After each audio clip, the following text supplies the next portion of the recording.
আমি একটু বেশিই মিশুক, তাই বলে আমাকে সস্তা ভাবাটা নির্বুদ্ধিতা।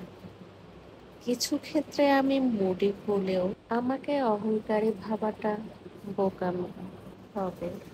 আবার কিছু ক্ষেত্রে আমি চুপ থাকি, মানে এই নয় যে আমি বোকা, কিছু সময় বোকার ভাব ধরেও থাকতে হয়।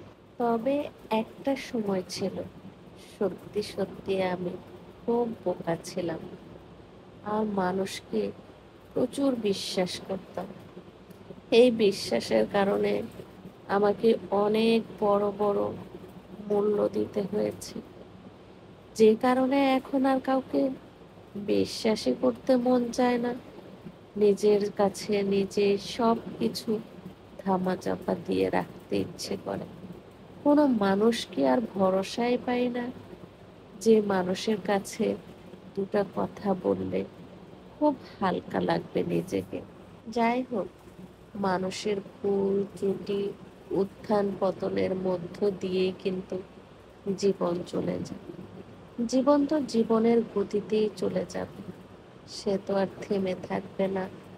হয়তো একটা সময় যে আমরা মানুষ থেমে যাব, হয়তো কষ্ট পেলে নীরব হয়ে যাব, চুপ থেকে যাব, কিন্তু একটা সময় তো আমাদের সত্যি সত্যি থেমে যেতে হবে, সে পরপারে চলে যেতে হবে।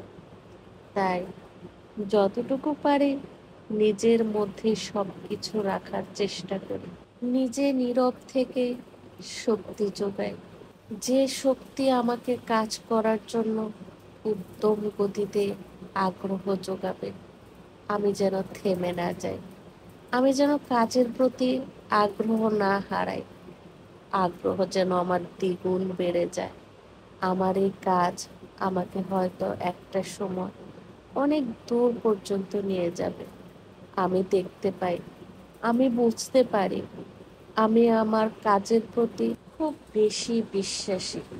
আমি খুব বেশি বিশ্বাসী এই কারণেই, আমি তো আগ্রহ হারাচ্ছি না, আমি তো আমার কাজ চালিয়ে যাচ্ছি।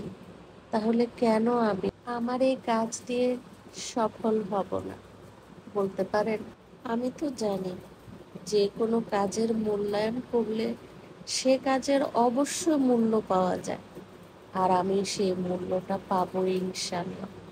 আপনাদের সবার ভালোবাসা আর কাজের প্রতি আমার একাগ্রতা থাকলে কেউ দমিয়ে রাখতে পারবে না। আমি ইনশাল্লাহ সফল হব, এটাই যেন প্রত্যেকটা মানুষের চাওয়া পাওয়া হয়। সবাই যেন এর থেকে শিক্ষা নিতে পারে।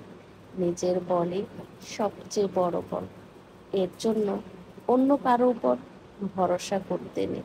ভালো থাকবেন সবাই।